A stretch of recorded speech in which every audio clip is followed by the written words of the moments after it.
اعوذ باللہ من الشیطان الرجیم بسم اللہ الرحمن الرحیم۔ کلاس 9 اسلامیات لازمی فیڈرل بورڈ سورۃ الانفال۔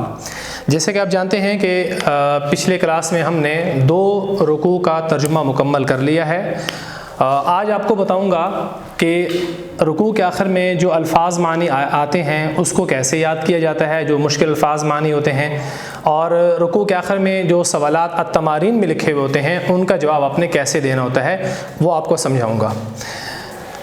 ایک بات یاد رکھیے گا کہ دوران ترجمہ میں آپ کو بتا چکا تھا کہ بعض سوالات کے جوابات آپ کو خود ہی اندازہ ہو جاتا ہے کہ وہ ترجمے کے اندر موجود ہیں، لیکن ترجمہ ہی اس کا جواب نہیں ہوا کرتا۔ یہ بات غور سے سننے والی ہے، ترجمہ ہی اس کا جواب نہیں ہوا کرتا۔ وجہ یہ ہے، اگر ترجمہ ہی اس کا جواب بننا تھا تو پھر آپ جانتے ہیں کہ فیڈرل بورڈ میں جو ترجمہ پوچھا جاتا ہے وہ ایک الگ سوال ہوتا ہے، اور شارٹ کویسچن مختصر سوال وہ ایک الگ سوال کے طور پر آتا ہے۔ ترجمے کے الگ سے 3 نمبر دیے جاتے ہیں، آپ نے صرف ترجمہ لکھنا ہوتا ہے، اس کی کوئی وضاحت تشریح وغیرہ نہیں کرنی ہوتی، جبکہ شارٹ کویسچن کے جواب میں آپ کو ترجمے سے ہی اس کا جواب بنانا پڑتا ہے، لیکن ایز اٹ از ترجمہ اس کا جواب نہیں ہوتا، آپ نے اس کو تھوڑا سا وضاحت کے ساتھ، تھوڑے عنوانات کے ساتھ اس کو لکھنا ہوتا ہے۔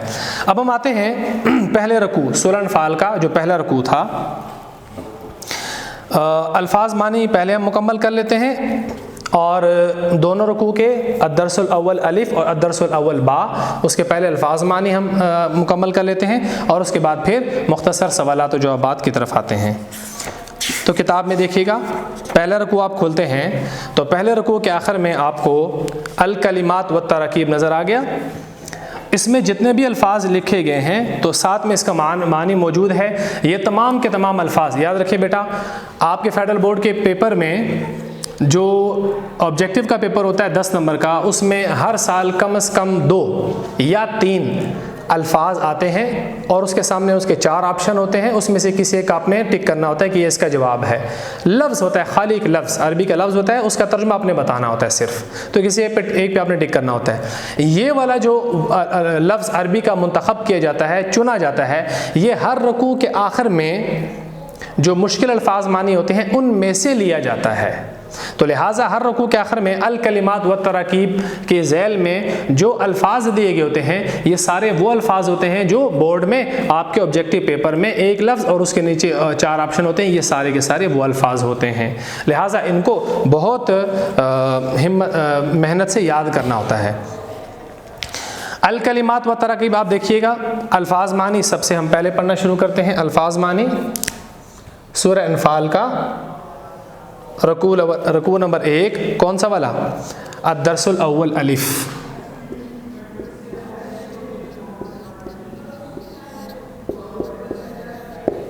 اس میں الفاظ کون کون سے آپ کے سامنے آ رہے ہیں؟ الانفال اصلحوا، کتاب میں دیکھیے، الانفال اصلحوا ذات بینکم، وجلت، کارہون، یساقون، احدا، دابرہ، تستغیثون، مردفین، غیر ذات الشوکتی۔ یہ الفاظ میں پڑھتا جاتا ہوں اور ساتھ ساتھ آپ کو اس کے معنی بتاتا چلا جاتا ہوں۔ الانفال جیسا کہ آپ جانتے ہیں نفل کی جمع ہے، اور اضافی چیز یا انعام کو کہتے ہیں۔ یہاں آپ کی کتاب نے اس کا جو ترجمہ کیا ہے وہ ہے مال غنیمت۔ الانفال کا معنی کیا ہے؟ مال غنیمت۔ دوسرا لفظ ہے اصلحوا ذات بینکم۔ میں ہر لفظ کے ساتھ آپ کو بتاتا جاؤں گا، ہم نے پہلے رکوع میں اس کو کہاں کیسے پڑھا تھا، تاکہ آپ کو یاد آ جائے کہ یہ لفظ عربی میں کہاں تھا اور ہم نے اس کو کیسے پڑھا تھا، کہاں پڑھا تھا، آپ کو وہ یاد ہو جائے۔ ورڈ میننگ تو ویسے آسان ہوتے ہیں، آپ کو یہ حوالہ ہو کہ ہم نے پچھلے رکوع میں اس لفظ کو کہاں پڑھا تھا، تو آپ کو خود بھی یاد ہو جائے گا، اچھا وہ جو ترجمہ میں ہم نے پڑھا تھا یہ اصل میں لفظ اس آیت کے درمیان سے یہاں سے لیا گیا ہے۔ تو الانفال مال غنیمت کو کہتے ہیں۔ ہم نے پہلی آیت میں پڑھا تھا یسألونک عن الانفال، کہ وہ لوگ آپ سے مال غنیمت کے بارے میں دریافت کرتے ہیں، تو یہ ہم نے وہاں پڑھا تھا۔ الانفال مال غنیمت اس کا معنی ہو گیا۔ دوسرا لفظ ہے اصلحوا ذات بینکم۔ اصلحوا ذات بینکم، آپس میں صلح رکھو، آپس میں صلح سے رہو۔ یہ پہلی آیت میں ہی ہم نے پڑھا تھا، فاتقوا اللہ واصلحوا ذات بینکم، آپس میں صلح سے رہو اور اللہ سے ڈرو۔ تیسرا لفظ ہم نے پڑھا تھا وجلت، یہ اگلی آیت میں ہم نے پڑھا تھا کہ مومنین کی صفات میں سے کیا تھا، انما المؤمنون الذین اذا ذکر اللہ وجلت قلوبہم، یہ ہم نے وہاں پڑھا تھا کہ جب مومنین تو وہ ہیں کہ جب ان کے سامنے اللہ کا ذکر کیا جاتا ہے تو ان کے دل کانپ جاتے ہیں، ڈر جاتے ہیں. تو یہ لفظ ہم نے کہاں پڑھا تھا، وجلت قلوبہم، ان کے دل کانپ جاتے ہیں، ڈر جاتے ہیں. اگلا لفظ ہے کارہون. یہ ہم نے پڑھا تھا کہ مومنوں کی ایک جماعت اس وقت ناخوش تھی، وَإِنَّ فَرِيقًا مِّنَ الْمُؤْمِنِينَ لَكَارِهُونَ، مومنوں کی ایک جماعت اس وقت کیا تھی، ناخوش تھی. تو کارہون ہم نے وہاں پڑھا تھا، ناگواری محسوس کرنے والے، ناخوش. یساقون، حالت بتائی گئی تھی کہ کأنما یساقون الی الموت وہم ینظرون، ان کو جب دعوت دی جاتی ہے تو وہ ایسا محسوس کرتے ہیں جیسا ان کو موت کی طرف دھکیلا جا رہا ہے یا ان کو موت کی طرف ہنکایا جا رہا ہے. تو یساقون، وہ دھکیلے جاتے ہیں یا ان کو ہانکا جاتا ہے، وہ ہنکائے جاتے ہیں، ہانکے جاتے ہیں. اور ہے احدا. احدا کا لفظ ہم نے کہاں پڑھا تھا کہ جب اللہ تعالیٰ نے مومنین سے وعدہ کیا تھا جنگ بدر کے میں جو موجود تھے کہ 2 جماعتوں میں سے ایک کو تمہارے قبضے میں دے دوں گا. تو آیت میں لفظ یہ تھا احدت طائفتین، 2 جماعتوں میں سے ایک کا. تو احدا کا مطلب ہوتا ہے ایک، لیکن یہ لفظ مذکر کے لیے استعمال نہیں ہوتا بلکہ مؤنث کے لیے استعمال ہوتا ہے. احدا کا مطلب ایک، لیکن مؤنث کے لیے. اگلا لفظ تھا دابرہ. یہ ہم نے پڑھا تھا کہ اللہ تعالیٰ کیا چاہتا ہے.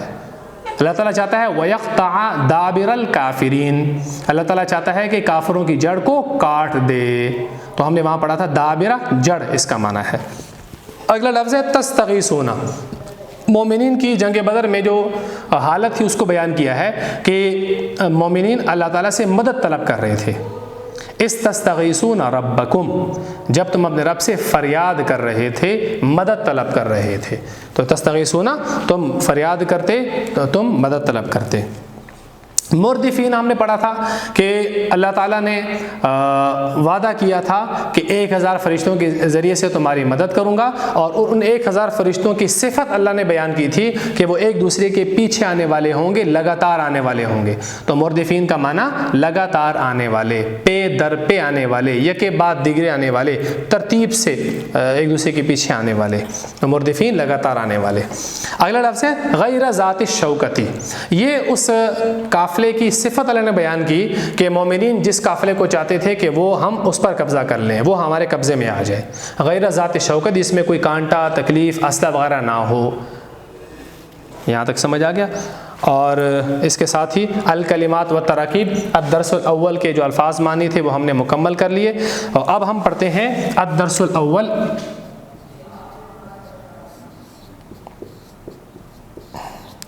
با، اس کے الفاظ معنی ہم پڑھتے ہیں. الدرس الاول کے الفاظ معنی ہم نے پڑھ لیے. الدرس الاول با. الدرس الاول با، اگلا رکوع جو ہے رکوع سورہ انفال کا رکوع نمبر 2، اس کے آخر میں الکلمات و تراکیب، یہ لفظ آپ کو نظر آ رہا ہے. اب آپ اس میں دیکھیے الکلمات و تراکیب میں آپ دیکھیں پہلا لفظ یغشی. تو اذ یغشیکم النعاس، رکوع کا پہلا لفظ اذ یغشیکم النعاس، جب اس نے تم پر اونگ یا نیند کو طاری کر دیا. غزوہ بدر میں اللہ تعالیٰ نے مسلمانوں پر جو انعامات کیے تھے اس کو بیان کرتے ہوئے شروع میں بتایا تھا اذ یغشیکم النعاس. اس لفظ کو جب آپ دیکھتے ہیں تو یہ لفظ آپ کو الگ سے رکوع میں کہیں نظر نہیں آتا، لیکن آپ غور کریں گے تو یہ لفظ دوسرے لفظ کے ساتھ جڑا ہوا آپ کو نظر آتا ہے. اذ یغشیکم، اور کم عربی گرامر کے اعتبار سے آپ لوگ جانتے ہیں کہ میں آپ کو پڑھا چکا ہوں، کم کا مطلب ہوتا ہے تم سب مرد. تو یہاں کم اگر ہم اسے الگ معنی کریں تو کم کا مطلب تم سب مرد، اور یعنی تم. یغشی کا معنی کیا ہوا، اس نے اوڑھا دیا، اس نے طاری کر دیا، اس نے اوڑھا دیا، اس نے طاری کر دیا. کتاب میں ترجمہ کیا ہے وہ ڈھانپ دیتا ہے، طاری کر دیتا ہے. تو یہ لفظ بھی سمجھ آ گیا. دوسرا لفظ ہے النعاس. نیند کے آثار جو ہوتے ہیں اس کو نعاس کہتے ہیں، یعنی اونگ یا نیند، غنودگی اس کو کہتے ہیں. اونگ یا نیند یعنی غنودگی. تو النعاس اسے کہتے ہیں. ارز الشیطان، اللہ تعالیٰ نے جنگ بدر میں مسلمانوں پر بارش برسائی تھی اور اس کے ذریعے سے کہا تھا کہ میں نے تم سے شیطانی نجاست کو دور کر دیا. تو وہاں ہم نے پڑھا تھا رجز الشیطان. رجز کا مطلب ہوتا ہے نجاست، ناپاکی، اور شیطان تو شیطان کی نجاست. رجز الشیطان یعنی وہ وسوسے وغیرہ جو تھے. الاعناق ہم نے پڑھا تھا، عنق کی جمع ہے گردن کو کہتے ہیں، یعنی اللہ تعالیٰ نے حکم دیا تھا کہ فضربوا فوق الاعناق، تم ان کی گردنوں پر مارو. الاعناق ہم نے وہاں پڑھا تھا. الاعناق کا مطلب گردن، عناق جمع ہو گیا تو گردن اس کا ترجمہ ہو گیا، واحد عنق اس کا واحد ہے.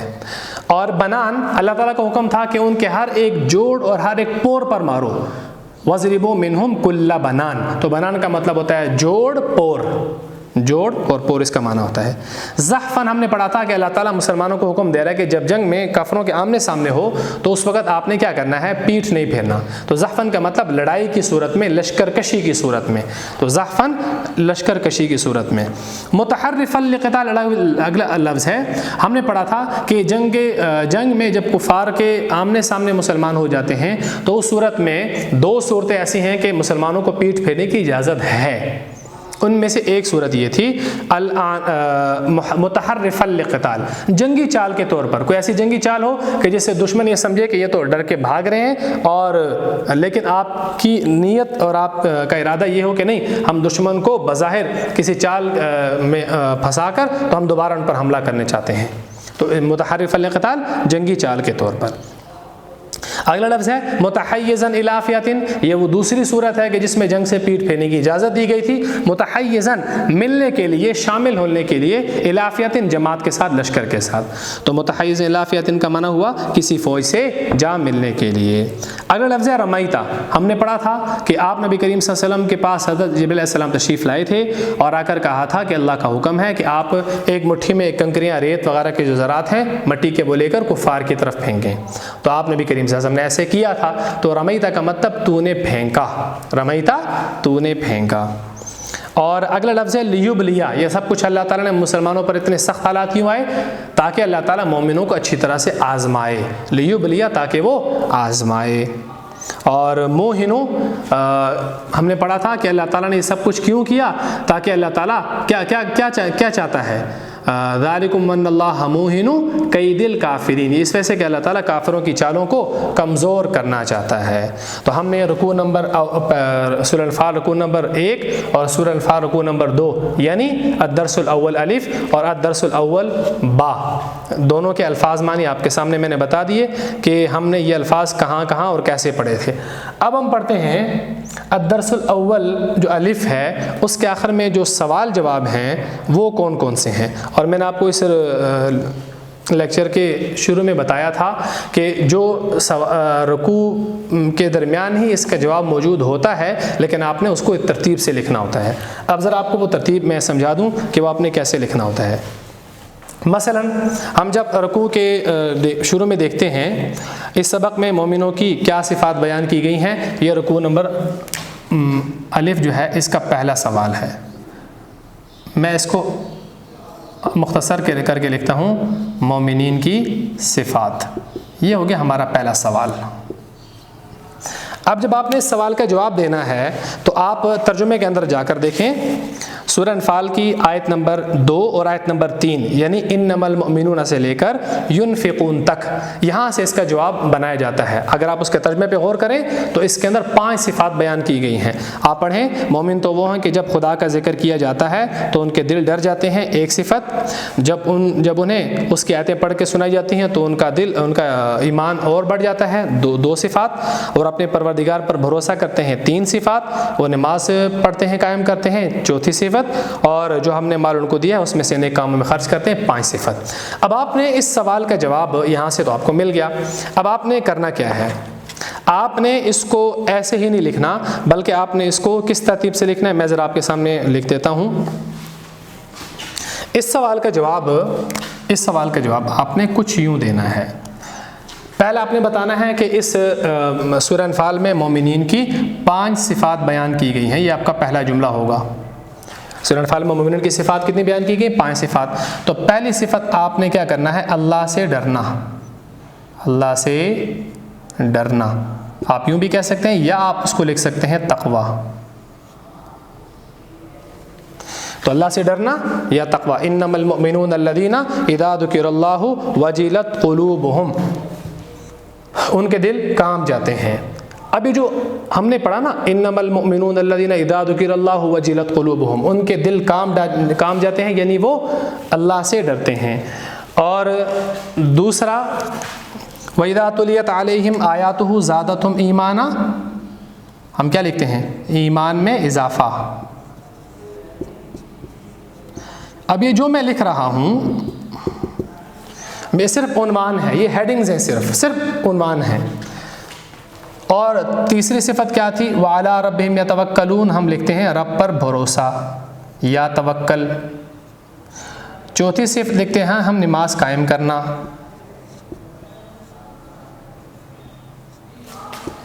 اور پانچویں صفت ہم لکھتے ہیں نیک کاموں میں خرچ کرنا.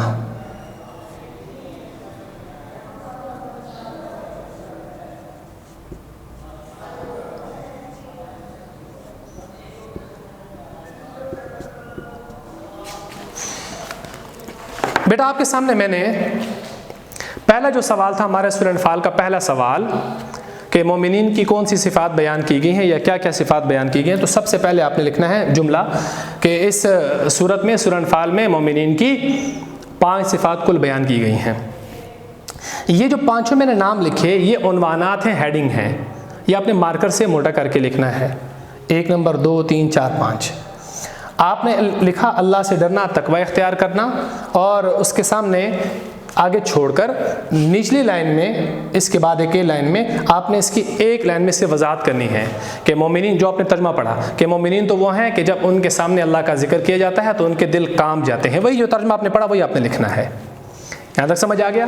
دوسرا کیا تھا؟ وَإِذَا تُلِيَتْ عَلَيْهِمْ آيَاتُهُ زَادَتْهُمْ ایمانا. ہم نے عنوان کیا باندھا؟ ہم نے ہیڈنگ کیا لکھی؟ ایمان میں اضافہ. تو آپ نے کیا کرنا ہے؟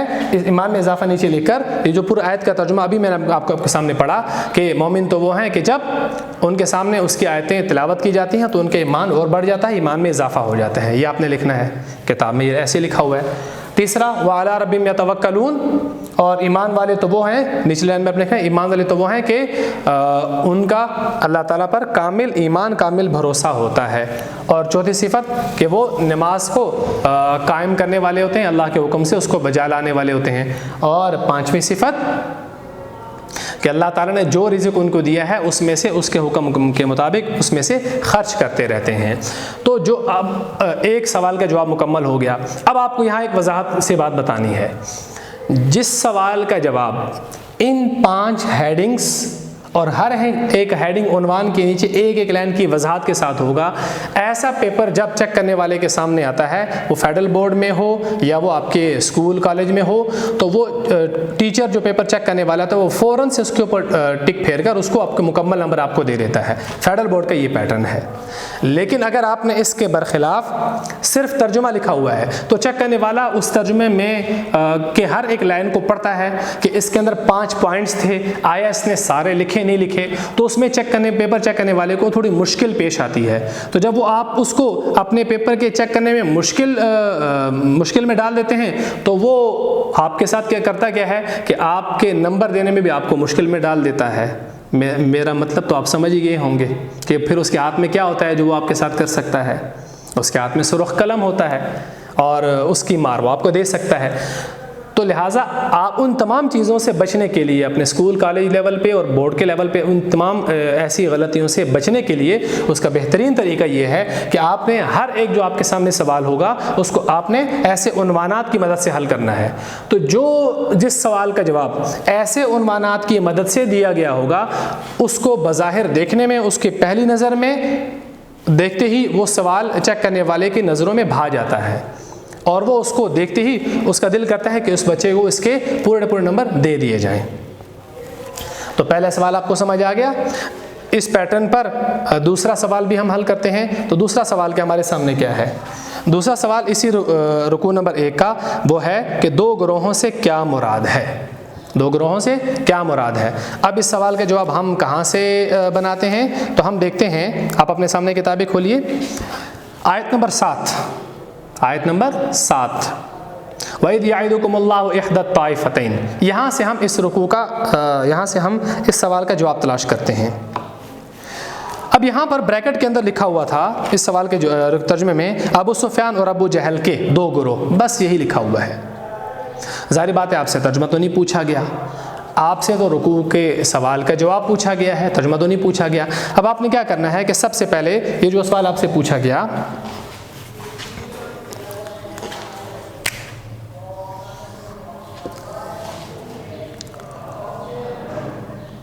سوال نمبر 2،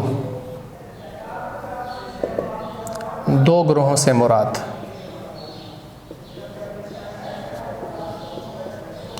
اب آپ نے اس کا جواب دیتے وقت پہلی ایک لائن میں کچھ وضاحت کرنی ہے، ایک لائن میں آپ نے اس کی وضاحت بیان کرنی ہے، اور وہ وضاحت کیا ہوگی؟ آپ نے یہ کہنا ہے کہ اللہ تعالیٰ نے مسلمانوں کے ساتھ وعدہ کیا تھا، جیسے کہ آپ ترجمے میں دیکھ رہے ہیں وَإِذْ يَعِدُكُمُ اللَّهُ، وہیں سے میں ترجمہ سے میں وہ بنا رہا ہوں۔ اللہ تعالیٰ نے مسلمانوں کے ساتھ وعدہ کیا تھا کہ کفار کے دو گروہوں میں سے ایک گروہ پر تمہیں قبضہ دے دے گا۔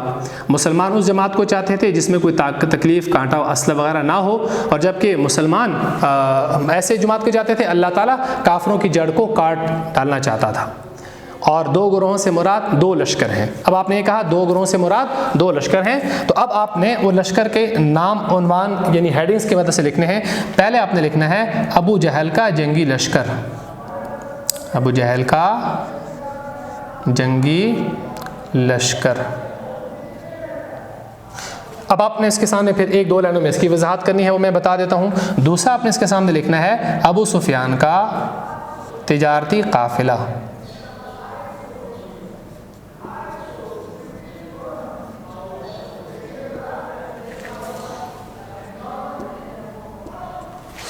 جب آپ نے لکھا کہ ابو جہل کا جنگی لشکر، اب ایک لائن میں اس کی وضاحت آپ کیا لکھیں گے؟ ابو سفیان کے تجارتی قافلے کی حفاظت کے لیے ابو جہل نے 1000 کا لشکر تیار کیا، جو مکہ مکرمہ سے مدینہ منورہ کی طرف یعنی میدان بدر کی طرف روانہ ہوا۔ اس میں تعداد کتنی تھی؟ ابو جہل کے لشکر کی تعداد 1000 کے قریب تھی، وہ سب کے سب جنگجو تھے، لڑنے والے تھے۔ یہ آپ نے دو لائنوں میں اس ہیڈنگ کے نیچے اس کی وضاحت کر دی، کافی ہے۔ پھر آپ نے نیچے لکھا ابو سفیان کا تجارتی قافلہ۔ اب آپ سے بتانا ہے کہ ملک شام ابو سفیان کا تجارتی قافلہ تجارت کی غرض سے مکہ سے روانہ ہوا تھا، کہاں؟ ملک شام، اور وہاں سے تجارت کر کے پھر واپس آ رہا تھا، مدینہ کے قریب سے گزر رہا تھا کہ پھر اس کو خطرہ لاحق ہوا کہ کہیں میرے قافلے کو مسلمان جو ہے نا وہ پکڑ نہ لیں، لہٰذا اس نے حفاظت کے لیے زمزم غفاری کو مکہ روانہ کیا، اور پھر ابو جہل کا جنگی لشکر وہاں سے روانہ ہوا حفاظت کے لیے۔ تو آپ نے اگر سوال کا جواب ہیڈنگز، عنوان کی مدد سے اور ہر ایک ہیڈنگ کے نیچے 2-3 لائنوں کی وضاحت کر کے دی، تو پیپر چیک کرنے والے کا ذہن بن جاتا ہے کہ اس بچے کو خوب آتا ہے، اور وہ جلدی سے آپ کو اس کے تمام نمبر دے دیتا ہے۔ لیکن اگر آپ کو میں نے بتایا کہ ترجمے کے بیچ میں سے اگر آپ کو کسی استاد نے، کسی ٹیچر وغیرہ نشان لگوایا جو کہ کلاس 8 تک کا پیٹرن تھا، یہاں سے تک نشان لگاؤ، تو بورڈ کے لیول پہ بیٹا یہ کلاس 9 ہے، ایسا جواب قابل قبول نہیں ہوتا اور اس کے مکمل نمبر نہیں دیے جاتے۔ السلام علیکم۔